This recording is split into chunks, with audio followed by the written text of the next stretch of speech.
in.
Okay, Lubbock and Plainview, can you see me and hear me?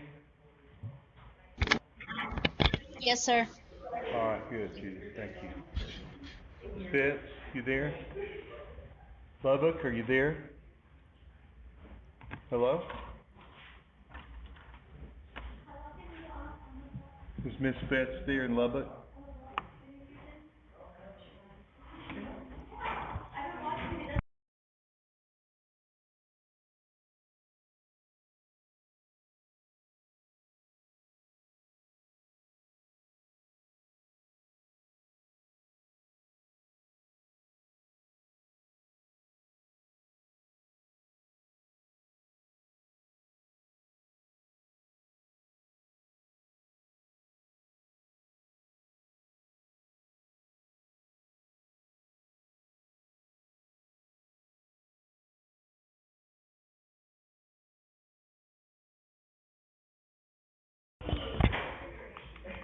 All right, Miss Betts, are you there?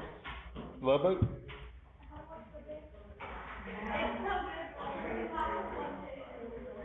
like we got some folks there though. All right. Yes, ma'am.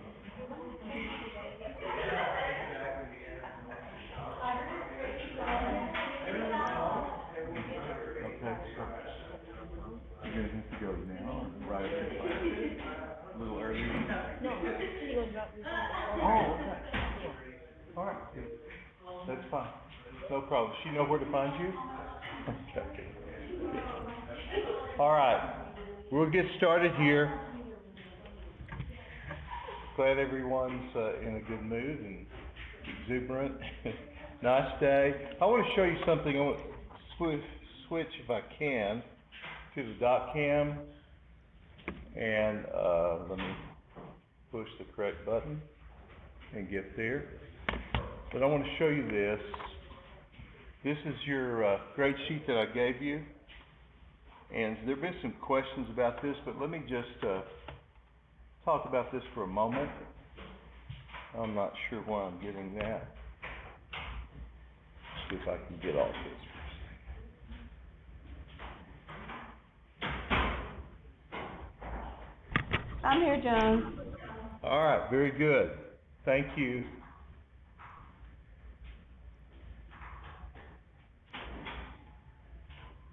Okay, I'm not sure why I have that.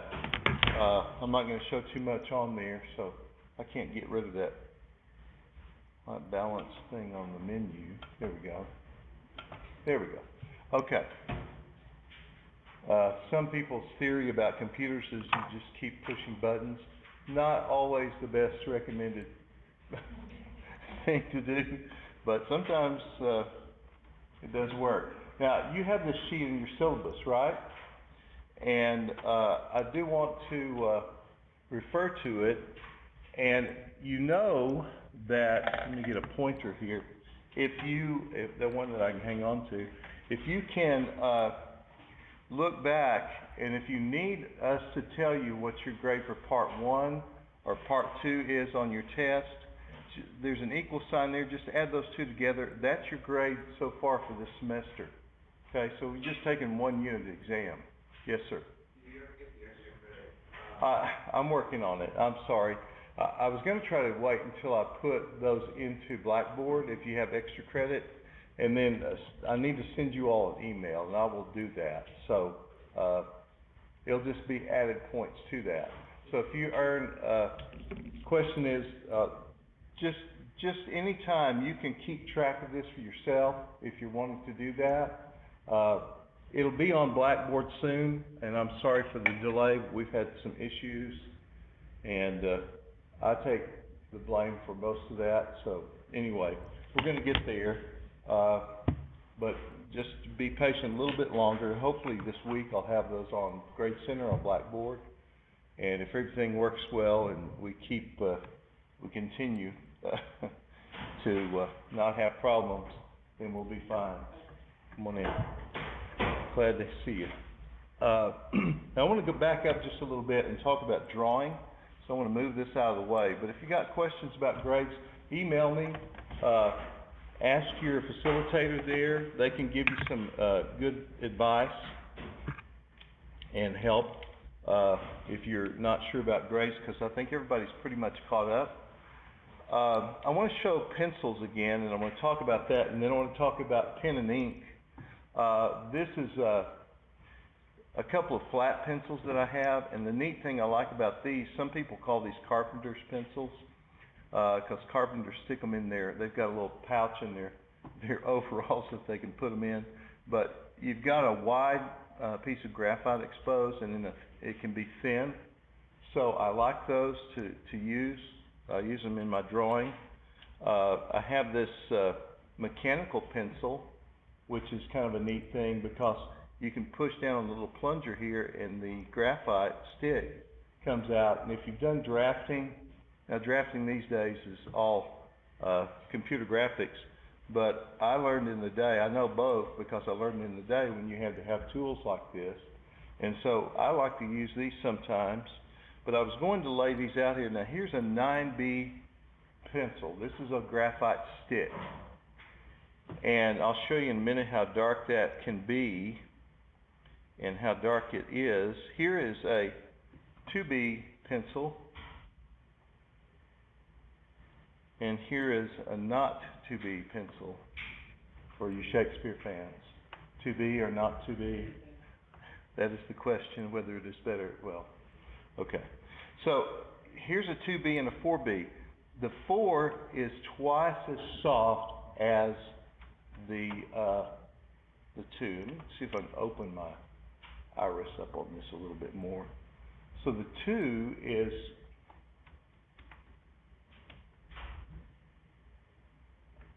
maybe that's too much.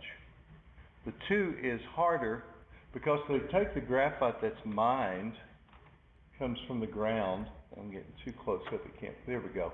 You can see the 2B, you can see the 4B, and then they add clay and different things to it. They actually treat it with heat. So the 4 is softer than the 4B is softer than the 2B, and then I have, let's see,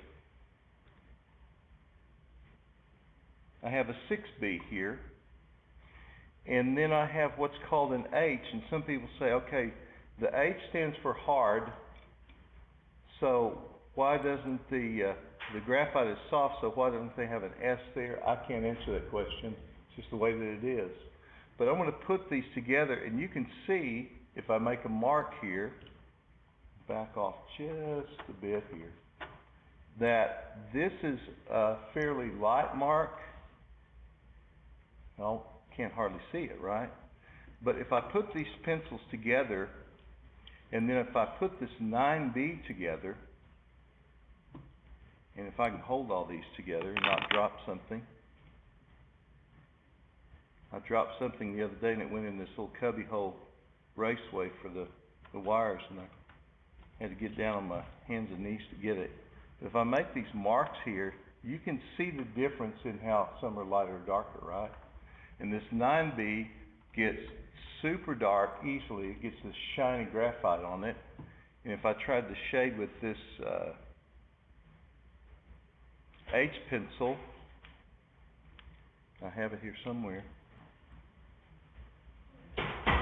Come in. This H pencil, you can see the difference. It just can't quite do that. It's got graphite there, but it's just not quite as evident as you can see. That's better, Jessica. Yes. Question? No, we're fine. Okay. Thank you. So I wanted to show you that. So degree of pencils, you can have this whole variety of different pencil grades or different values of pencils, and that kind of helps you sometimes in doing that. I just lost my monitor screen here. Okay. So I want to get that back real quick here in a minute so I can have that. But I wanted to show you this. I showed you pen and ink. I didn't get the ink out, but I showed you the pens with the metal nibs. The original pen was a feather. And those nibs in there, they're called quills for a reason, because this part of the feather right here is the quill. It's what grows from the bird, and then these, it's the shaft of the feather, and then these little ferrules and so on, they come out from there. Y'all come in. Are y'all still not finding this to be here on time? Okay. Endeavor to be on time, please. But I have this sharpened, and I show this sometimes. I'll say, I held it up one time and I asked students, because I've got this little knife, I carry it in my pocket, my little Swiss Army knife. They say that can save your life, I don't know. But I held it up one time and I said, what do I have? And somebody said, a dinky little knife. Well, okay, that's not a knife, but this is a knife, right? Okay, so, but this is called a pen knife. And it's called a pen knife because in the 14th, 15th century, they invented this method of writing by sharpening a feather to a point, and I don't know if you can see in the camera there, but you can see where that quill has been sharpened with a sharp knife, and since it's hollow, it will, you dip it into ink, and the ink just transfers up inside that quill, and then you can write. And so that's why you see these ballpoint pens with a feather on them when you go to sign in at a wedding or something, because it's the way that it was done, only with an actual feather. And the pen knife, you could just continually sharpen it until you needed another feather. So you can actually buy these quills in art supply stores. People still like to draw with them. And you can even buy some that are made of plastic. But I wanted to show you that so you'll have an idea when I was talking about that the other day, that's what I was talking about. Now, let me get this back up on screen here. I lost my... There we go. Now, I want to talk about drawing and finish up with that and talk about painting today. But before I do this, I want to talk about the things that paint is and what all paint is. So I'm going to show you a demonstration of a few things. So I'm going to put this over here on screen, and this is these are lumps of iron ore. I put my knife away and I still need it. I talked to an archaeologist one time, and he came and talked to my students, and he said, if you find a rock on the high plains, on the Llano Estacado, that's not caliche. You know what caliche is, that white rock that they put as underlayment for roads and driveways and so on. But he said, if you find anything that's different, someone brought it here, unless they've been digging and go down for a well or something like that. And he said, if, you know, looking for arrowheads, you can find arrowheads on so many of these hills around here, around the Playa Lakes, because people were there for thousands of years and they were hunting bison and other animals. But he said, if you find different things, someone brought them here. So on the farm where I grew up, not a few miles from Levelland here, I found these pieces of iron ore. Well, iron ore doesn't exist here on the high plains. It's not a natural occurring mineral. So I thought, well, that came from somewhere, and I showed them to my dad. He said, those are what we call paint rock. And I said, what do you mean? And we're going to be talking about paint today. And he said, you can take this and wet it, or I'm going to just grind off a little bit right here with my penknife. Not the best thing for your knife, but anyway. And there's some yellow on this, and you can see some reddish color on there. So there's yellow and red, and this is naturally occurring iron pigment. And I'm going to put a little bit of water in my palette here to use. Now, they've done scientific analysis on some of the early cave paintings, and they found that they used animal fat as a binder, or they used saliva, they used spit. It's sticky, right? It's fluid. So I'm going to wet my brush here in this water, just pour this water out, and I'm going to mix it with that powdered pigment that came from this rock that someone carried here, who knows, hundreds, thousands of years ago. What do I have? I have paint. And if you've ever gotten rust on anything, that's good paint. It stains. It sticks with you. Don't get it on your white shirt, right? And I found this little thing too, which my dad said, I think that's a paint pot. It's a little piece of, and it had some red iron ore in it. And he said they probably used that and mixed paint and stuck their finger in there and applied paint to their face. They painted the Comanches, Apaches, Kiowa, people that lived here, Paleo Indians thousands of years ago. They decorated things with the materials that they had available. Now we'll talk about this in a little bit, but you're going to hear me talk about pigments. So pigment is a naturally occurring thing, or it can be manufactured. But it is the thing that gives something color. You're going to hear me talk about binder.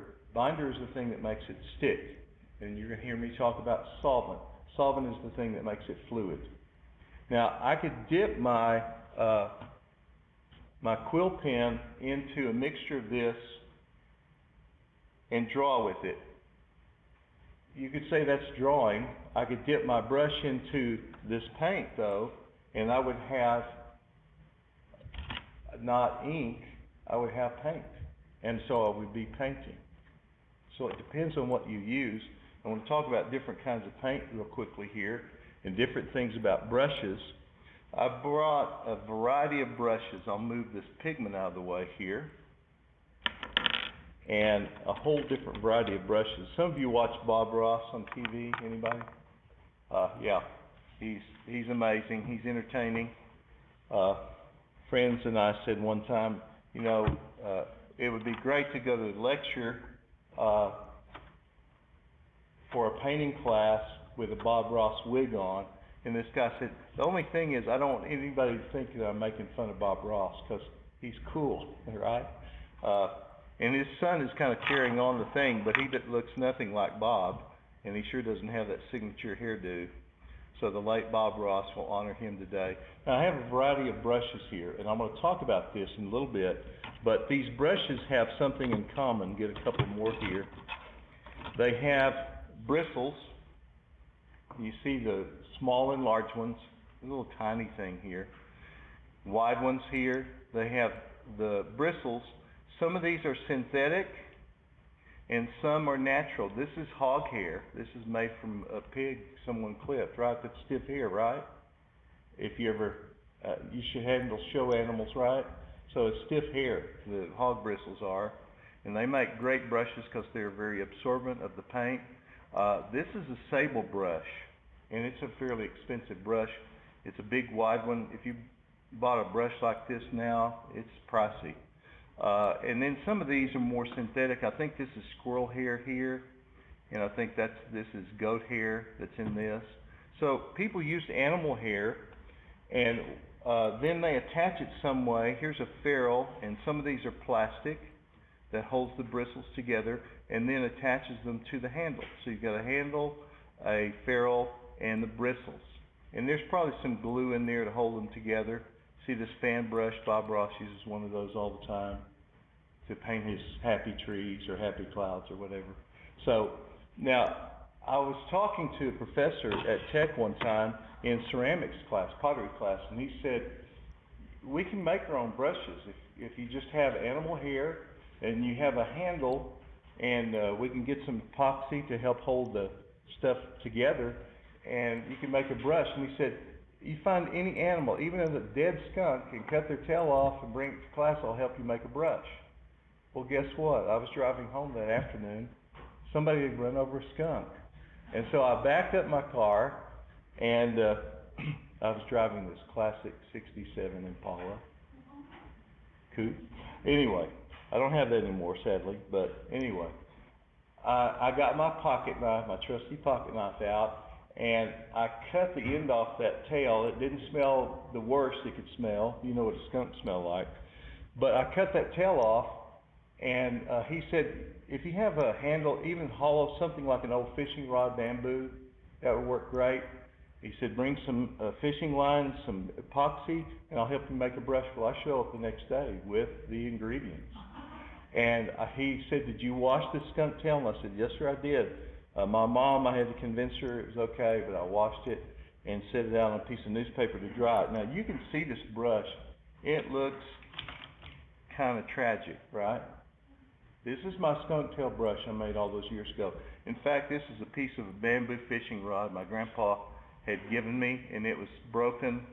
It had seen a lot of years of use. And so we split that. We took the skunk tail hair and put it in there, and then we put some epoxy inside that split bamboo, and then wrapped it with fishing twine, smeared some epoxy on that, and let it dry. Now you think, okay, Mr. Hope, that's cool, but that's a ratty looking brush, okay? Until I dip it in water. I'll move my palette over here so you can see what happens. And when I dip it in water, look at what happens. So I've got a very fine brush, and I move my pigment over there. But if I can get it back together a little bit, together there, you can see that I can manipulate that a little bit, and I could paint a very fine line with that. Can't see it so well on there. I need some more pigment, don't I? Let me scrape a little bit more of this off here. What did you do in class today? Well, I watched Mr. Hope mess around with some stuff, but there's a point to all this, because I want you to see that no matter what the paint is, it doesn't have to be just a water-based paint made from materials that you find. It can be acrylic paint, it can be house paint, it can be car paint, it can be spray paint, It's all made from pigment, a binder of some kind, and a solvent. Now I need to get a little more close up. There we go. And so I can paint a very fine line with this, or I could paint a very wide line with it. I didn't mix much paint there.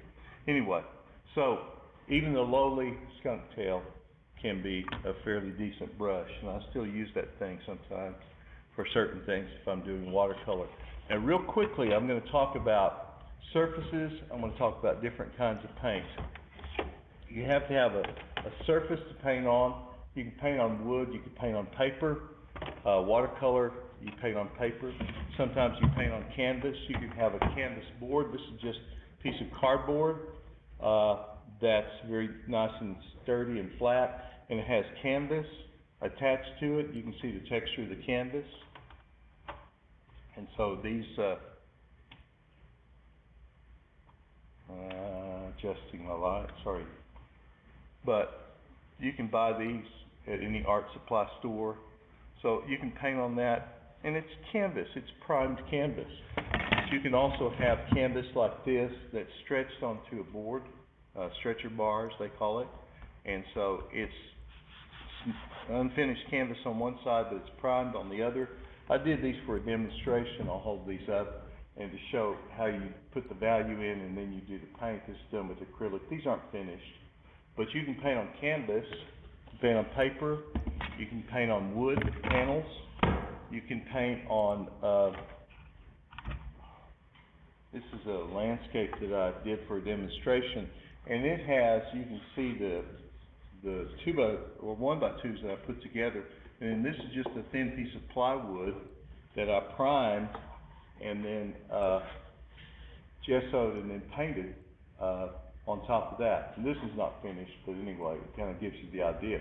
It's a different sort of surface that you can paint on. So we'll talk about pigments and grounds and so on. And you've seen these watercolor kits like this. And I didn't bring a lot of watercolors, a lot of other paints, but you've seen watercolor kits like that. They also come in tubes, but watercolor is pigment mixed with the gum arabic, that's the binder, and then using water. And you have to protect watercolors because they can always be damaged by more water or moisture of some kind. You've seen acrylic paints, but let me go kind of in order here. Watercolor was probably first. Then, and there's a form of watercolor called gouache. I'll talk about gouache here in a moment. It's thicker. Oil paints come in tubes like this. Then you have acrylic paints. I'm sorry? Oh, okay. See you later. And then acrylic paint is just mixed with a plastic acrylic polymer, and you buy these in tubes. I like these in the little bottles like this because they're really bright colors. I like to use those sometimes. And then oil paint is mixed with an oil, a linseed oil base. I'll talk about that today. And of course, spray paint, you've got a different kind of vehicle and so on. I mix my watercolors, and I have these tube watercolors here. This is my palette. You see different kinds of palettes, but these are the tubes that I have. And once you squeeze some out in here, it's going to dry up and it looks kind of like a mess. But all you have to do is just add a little bit of water to it, and it's fluid again, and you can paint. So this thing seals up. This is kind of a neat little palette. You see people paint with a different sort of palette. This one's for oil paints and so on. It's disposable. You see the little thumb hole in here? You put your thumb in there and hold your hand like that. And there are wooden versions and plastic versions of this. This one is nice because it has this sheet that peels right off and you toss it once you're through painting. So the palette is something you'll hear about and see something about in the text. I think that's all I need to take time and show you. You have these palette knives like this. Bob Ross uses those. He uses real big ones. But you have, those are just the tools to use. So anyway, before I go on, any questions about any of that? Some of you have painted, I know. You used some of these things before. But it's kind of a revelation sometimes to people that the materials can be fairly simple, but all paints share three things, and I'll go over that here in a moment. Let's start with this. I want to talk to you about this guy named Alex Ross. Have you heard his name before? Any of you go to Comic-Con? I keep hoping they'll get him back to Lubbock, because he grew up in Lubbock. And here we go. I push the right button. There we go. He grew up in Lubbock. He went to Lubbock High, graduated from Lubbock High. Star Comics, I think they still are open, aren't they? They have a drawing of his that he did when he was in high school of all the superhero characters, and it was his dream to do that because he was very good. And this is one of his drawings of the Inhumans, and he's done things for Marvel and for Superman, Smallville, the Avengers. He's an amazing draftsman and painter. I really like his Batman there, coming down like that. That's Alex Ross from Lubbock. So he loved comics, and he started out just doing drawings of comics, and then he's one of the top artists in the business. After 9/11, he did this graphic novel called Uncle Sam. You can still buy it. I bought one in the day. Right after September 11th, he came out with this. This shows a Native American who loves America, the United States, and Uncle Sam's sad about what happened at 9/11. But the whole magazine is about the beauty and the glory of the United States, and then the trials that it's gone through. But that's one of Alex Ross's drawings. I was watching, I like old movies. I was watching this old movie on one of the movie channels a couple of years ago, and this guy was on there driving around on this tricycle, and he had these little funnels that he filled with paint, and he had these little petcocks, these little things that he could turn and allow paint to drip out on the wheels of the tricycle. And he had this big canvas on the floor, and he was driving around in his western shirt, his cowboy hat, and tennis shoes, driving around, and the paint was dripping on the wheels, and it was going onto the canvas. And he said, "I'll sell this for $100,000. So I thought, that's kind of making fun at modern art, right? But it's just another way to apply paint, so I included that here. Now, I'm going to try to get back to the text here if I can get all my materials out of the way. But the thing about 2D media, we've covered drawing so far, right? So here is painting that we're going to get into today. Then we'll talk about printmaking, and then photography and film, so on. So the one thing I want you to remember, and you don't have to write all these down because we're going to cover each one of them in turn, but write this down in your notes. Make sure you remember all paint of any kind, house paint, car paint, spray paint, watercolor, acrylic, oil paint, whatever, has three things. It has pigment. Pigment gives it the color, right? Where do you get pigment? It could be natural, right? It could be natural, or it could be man-made. But the vehicle, sometimes they call it, is the binder. It's the thing that makes it stick. And it can be, now I didn't have much of a vehicle besides water in that little paint that I made from the iron ore. But it can be something like saliva that's sticky. It can be animal fat. It can be a gum solution that makes it sticky. Gum arabic is used. And then you need a solvent. For water-based paints, it's water. And that can be watercolor, acrylic, other things. For acrylic paints, of course, the things are different, but you add water to it. When it dries, it becomes plastic, permanent. But oil paint has to be something like mineral spirits, turpentine, paint thinner. But all three paints have that. And this just shows some crumbled pigments. You can buy online, go to the art stores. You can buy pigments that are ground up into bags. And you can mix them with your own solvent and binder and make your own paints. But there are people that drive along and they see a color of rock on the hills of New Mexico, and they say, I want to get some of that, and they grind it up themselves, screen it, get all the bugs and the dirt out, rocks, sticks, and they mix it and they make paint. I had students one time in a class with a guest artist, and she said, okay, there were like 16 students in the class. She gave everyone a Ziploc bag, and she said, here's your homework. Go home and get dirt from your yard.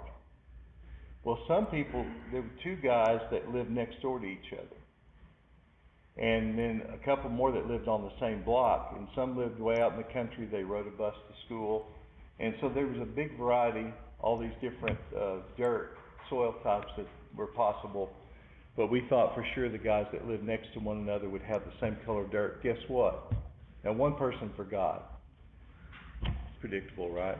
But how many different colors of dirt do you think we had out of 15 students? 15. Even the guys that lived next to one another, the dirt in their yard was different from the other guys. So, there's a lot of variety in the soils out there, and you drive across this land when you can see it, when there are not crops on it, you see all these colors, right? You see browns, you see these yellowish colors. It's a different amount of clays and different amount of minerals and so on. I think there are 32 different soil types in Hockley County. Lubbock's about the same. The people in Lascaux, France, now this is not in the book yet, but we'll get there. People in Lascaux, France, thousands of years ago, found that they could take charcoal from the fire. They also had a mineral that was black called manganese. They could mix it with spit, with saliva, and with animal fat, and they could do these paintings on the walls of this cave that have lasted thousands of years. They also used a yellow and a red iron oxide that was naturally occurring. And they mixed that with these materials that made paint. And these are large. We'll talk about them later. You can see here's another nearby cave in France, 23,000 BC. Pretty good paint to last that long, right? Didn't fade. And of course the cave protected it, but still. And I talked about the different parts of the brush, the bristles, the ferrule, and the handle. I'm not going to talk to you about all those other things. Now, your text has this on page 153. It shows this mural that they're planning. And I can tell you, if you're doing a large work, it takes a lot of planning. You have to be willing to work on ladders and scaffolds and try to work out and enlarge the design using a grid. So that's what they're doing here. And this is a project using students in this part of LA to do this big mural that the artist designed. And they painted, building it up in layers and doing this, what they call the Great Wall of Los Angeles. This artist did, and there's a place where there's a channel where the floodwaters go when it rains a lot there. It's pretty dry usually, but this was to make this more beautiful. Judy Baca, or Judith Baca, was the artist that helped design this. 2,754 feet. Pretty long mural. About half a mile, excuse me. Now this shows on the next page on 154, or 156, talks about the layers of paint. You have the support. It can be wood, it can be canvas, it can be paper.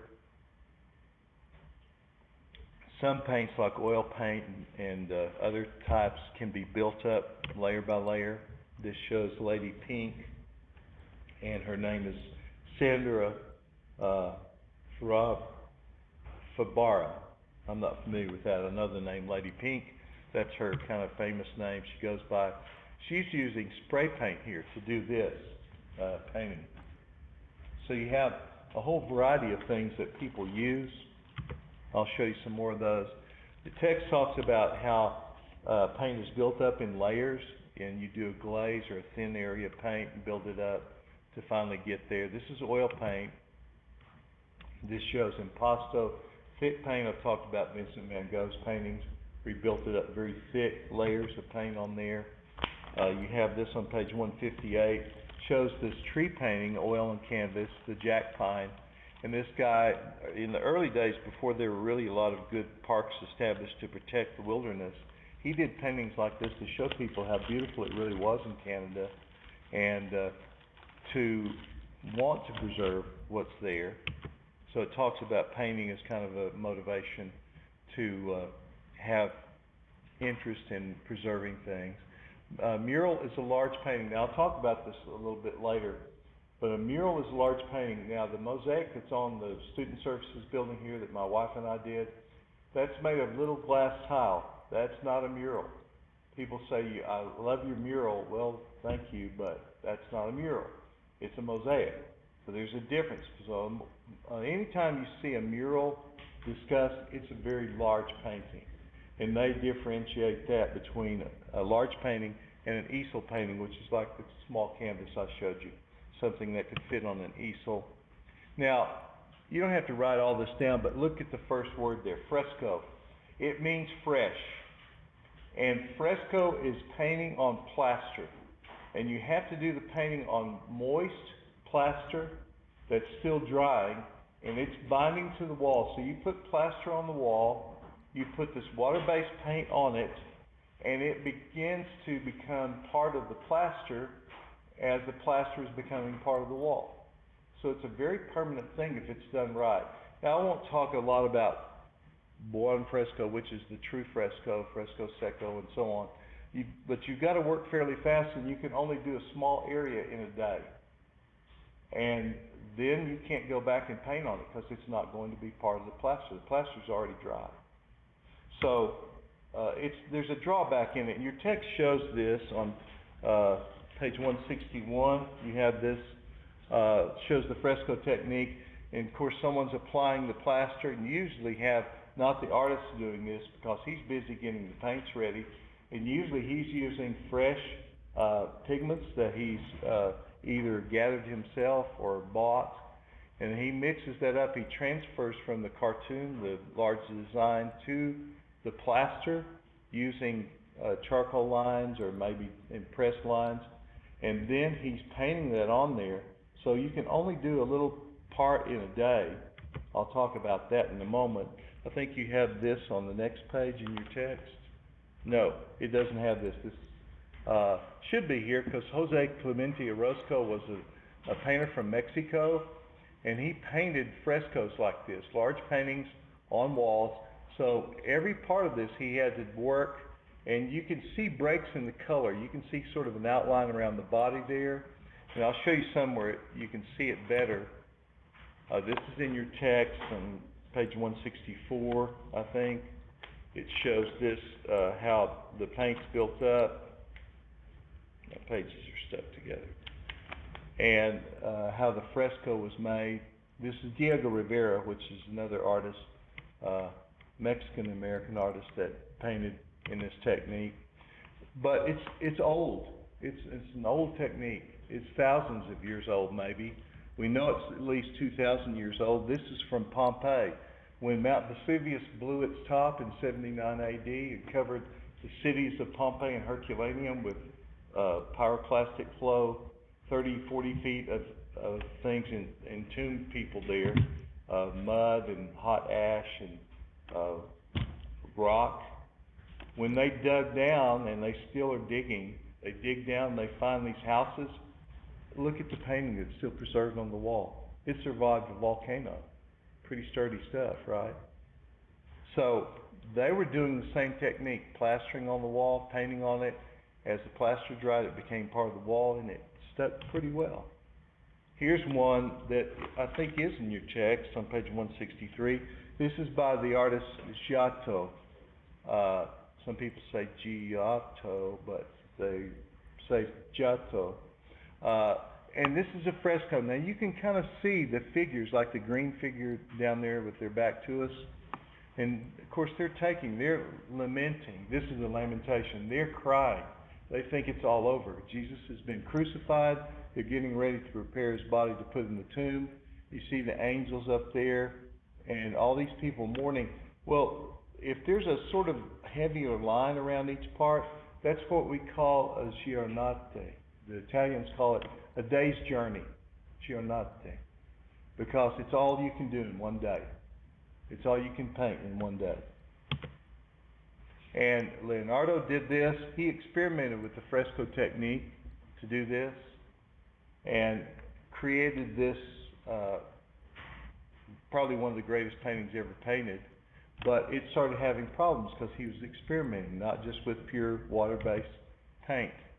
But this one has lasted, and it's still as beautiful as the day it was done. The Sistine Chapel ceiling by Michelangelo. I've shown you this before. The colors are strikingly strong and beautiful. And Michelangelo had two assistants, maybe three. He fired them and scraped off everything they did. He said they were ruining his work.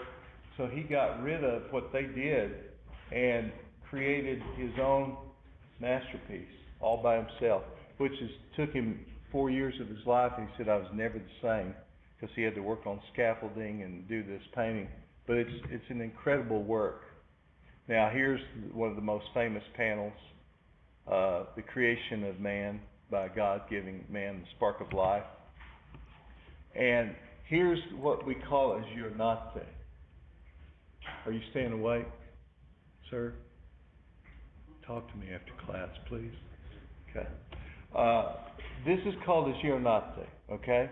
You see this outline around the figure, and probably the head was done, and you see sort of a line there of shadow at the head. So Michelangelo did that detailed part in one day. And then, or another session, he came back and worked on parts of the body. And you can see that edge where the plaster was fresh and put in differently than the background. So it's a very demanding thing. Most people don't do it. There's hardly anyone doing it today because it is so demanding. And this is an amazing ceiling painting. And part of the windows and the sculpture that's around there, those are real but partly painted too, so it looks like it goes up beyond ceiling. I've had students say, Mr. Hope, I'm not doing so well. I didn't make such good grades in class, so what can I do to bring my grade up? And I'll say, well, you can earn extra credit, but I've only had a couple of students that were willing to go onto the Tech campus, and some of you have classes there maybe. But if you've ever walked by Holden Hall on the Tech campus, inside that, it used to be the old museum before they built the museum out on 4th Street. Peter Hurd painted these frescoes in there, and they're true frescoes. And he spent almost 2 years doing this. And there's Dr. Holden, who hired him to do this, and he painted Lubbock pioneers. And there's Peter Hurd painting himself, and Dr. Holden and these other important Texans. But he used the true fresco technique. W. Halsell had the Spring Lake Earth Ranch. But these people, these aren't the best pictures. But I've said to students, if you would like to earn some really good points, go there and take some photographs and write some of your impressions about this. If you need to boost your grade, that would be an excellent way to do it. Some of you that haven't done so well on tests. So it's not a hard thing to do. You can find parking and go in there. Now, encaustic is using a wax-based media.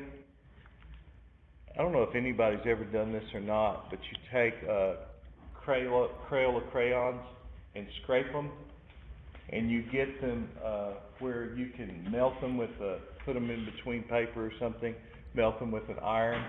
You can work with hot wax. That's a little more difficult, but you make this encaustic. So it's just using wax, molten or hot wax with pigment in it, and it's a very old way of painting. This is in your text, and I'm not giving you the page numbers, but it talks about encaustic. It doesn't show you any good examples. I'm going to show you a couple here. This is from early centuries AD, and they would do these paintings. Can you imagine going to a funeral and seeing a painting of the person on the coffin? That's what they did then. They didn't have PowerPoint presentations to show you pictures of the person while they were living, right? So they would paint what they look like on the coffin. And this is a very good way of doing it, and it's lasted for almost 2,000 years here. Here's another one of a young boy. Other artists, you have this in your text. Jasper Johns did this. I think this is back a page or two. 612, that's on page 160. And this shows his encaustic work. It's kind of thick. It can be smoothed out. Now, going forward in the text, tempera paint is another type of paint. Tempera is using pigment, but the binder is something that you may be familiar with. My bag slipped off here, so I've got to rescue it. The pigment is the same as any other pigment, but the binder is something, if you've ever made fried eggs, and you have the plate sitting around a little bit after breakfast, or if you have a Sunday breakfast like we do sometimes, if that egg sits on that plate very long, is it easy to get off? Oh no. You gotta soak it in hot soapy water for a while, right? Scrub on it. So someone realized that you could take the egg yolk, some people use the whole egg, but you could take the egg yolk. Have you ever separated an egg? Not set them apart, but actually take the membrane, the yolk out, you can actually lift it up. You can break it with a knife or another tool.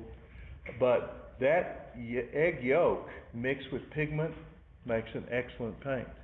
Mixed with water, distilled water, it's a super sticky paint.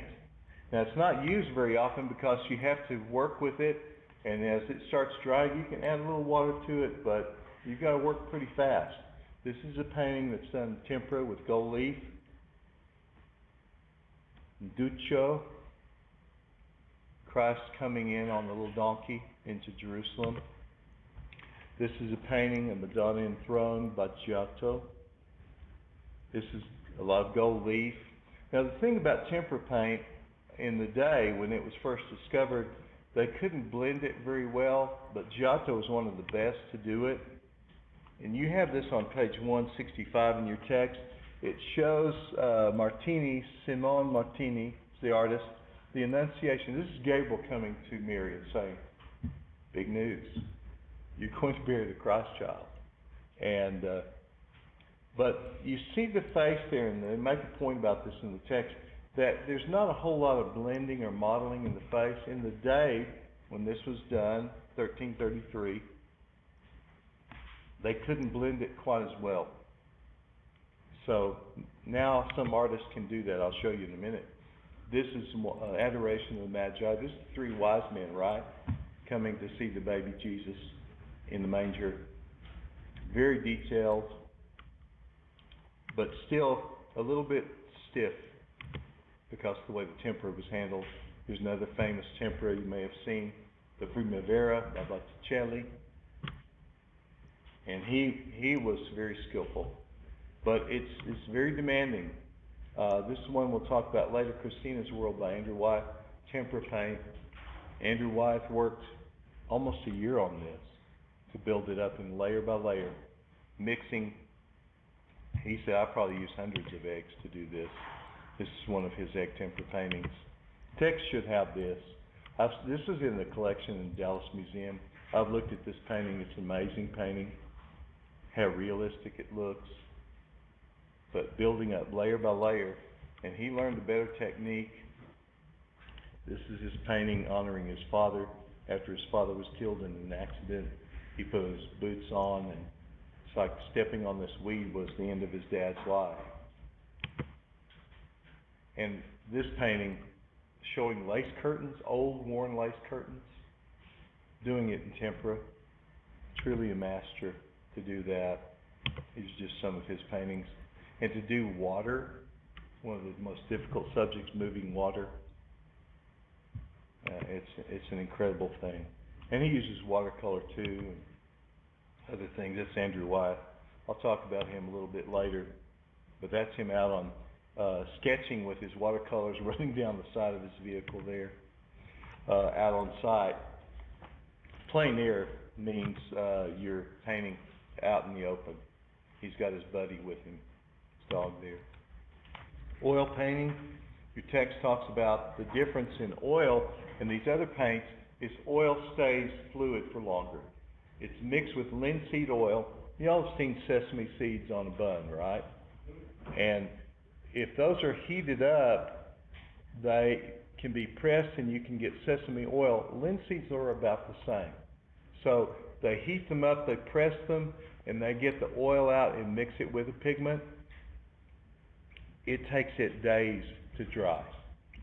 So all of a sudden there was this medium that was not like fresco, it was not like watercolor, it was not like tempera. You could work with it for a few days. You could blend it better.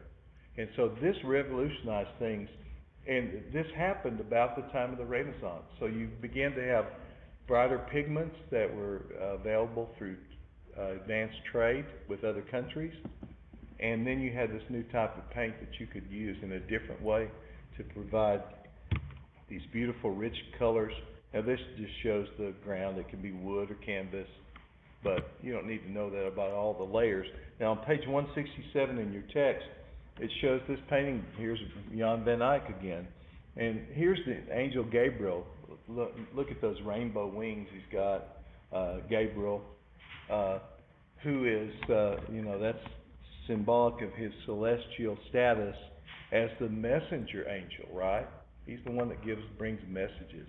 And here's the special message again, announcing the Annunciation to Mary. There's going to be this amazing event. But they show in this, your text has these little arrows that point to things. You can see the dove in there above Mary coming down, signifying the Holy Spirit. The Bible is open, signifying she is to be the bearer of the Christ child that will be the fulfillment of Scripture in the Old Testament. White lilies, symbolic of her purity. But you see how the jewels are colored and how the face is blended. You wouldn't have that in the day in tempera paint. Oil paint is different. It's so much richer. Here's another painting altarpiece. This is an announcement again to Mary and all these symbols in that. But just a beauty of that, the Holy Spirit coming down with the cross there. And Joseph out working on his workbench, creating a mousetrap, by the way. The mousetrap is a symbol of Christ is going to catch the enemy and capture and defeat the enemy. Here's another Van Eyck oil painting on wood. Just much more realistic, right? And you have this at the top of page 168. Shows Henry Tanner, who was a black artist, American artist. This is a beautiful painting. And instead of an appearance of an angel, you have this bright light filling the room. There might have been an angel there too, but that's how he's depicted it. The message from God. And of course, paintings like this that we've looked at before. Now, another way some of you that really need extra credit, could earn credit, is to go to the Tet Museum and go to the back in the Diamond M collection, the back part of the museum, and ask to see the N.C. Wythe collection. It's right out there in the open, but they'll point you to the right place. N.C. Wythe was Andrew Wythe's father, and he did these paintings that some of you have seen, Last of the Mohicans, and read some of those James Fenimore Cooper stories. But he really, he said when he painted one of these battle scenes, he was sore because he tried to position himself and draw in the mirror what it looked like. There's Uncas slays the deer. That's in the Diamond M collection. These are large paintings done in oil. There's N.C. Wythe. He didn't have a little puny palette himself, did he? He had this big palette. It's all loaded up with paint. They said he could do a painting like one of these in a day. That's how amazing he was.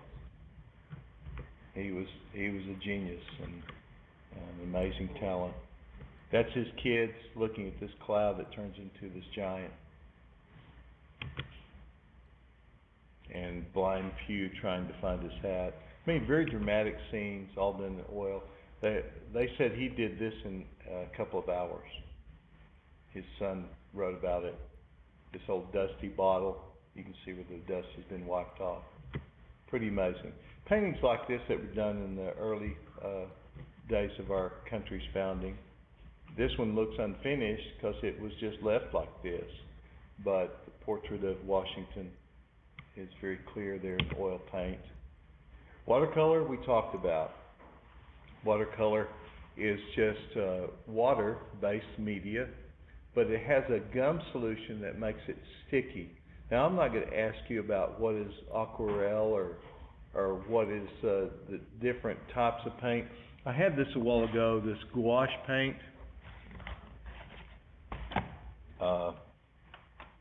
If it'll switch for me again. You see this gouache here, and that's how you pronounce that word. We had an artist friend one time, a lady that I taught with here for a few years. She said this lady came to her, and this lady was kind of pretentious and was always bragging about things that she did and knew. She said, I'm painting with a new kind of paint. She said, oh, what are you painting with? She said, I'm using Gucci. And she said, oh, I've never heard of that. She said, yes, you should try it. Well, she meant gouache. That's how you pronounce that word. So the word is gouache. And it's not as transparent. It's a thicker watercolor. Watercolor is usually transparent, built up in layers. Gum arabic is just a sticky solution that's added to the pigment to make it bind or stick to the surface. And ink drawings are lumped in there with watercolor sometimes because it's a mixture of ink. But I would say if you see an ink drawing, it's not a painting, right? Why is it not a painting? They didn't use paint. They used ink. It's a drawing medium, okay? So, but look at this young hare. Albrecht Dürer, the German artist, I'll talk about a lot of different times. You see the square A with the D? That's his signature. He painted every hair on this hair, right? Every little detail is there in this watercolor, and this uses gouache also. Beautifully done. But they can be also very loose, and you have this on page 169 in your text. Winslow Homer was one of the first American artists to begin using watercolor in a serious way. He had been a Civil War correspondent. He went out on the battlefields and did drawings of the action, and you can imagine what he saw and experienced. So he went to Bermuda and lived there for a lot of his life and painted America too, with just the beauty of what he saw using this new medium, watercolor. And John Marin's another American painter using watercolor. Now, Ralph Goings, you have in your text, you have this painting on 169. It looks almost photographic, doesn't it? So you can get very clear details and work in detail. This is a close-up of one of his paintings. It does look like a photograph, doesn't it? But that's how someone who is so highly skilled as Ralph Goings did this painting of a lunch counter with all this stainless steel. And, I mean, you can see the ketchup in the ketchup bottles and this jukebox Rockola there. So we'll stop here today, and we'll pick up next time, finish painting, and then we're going to go on with printmaking. Any questions? All right, y'all be safe. I will see you next time.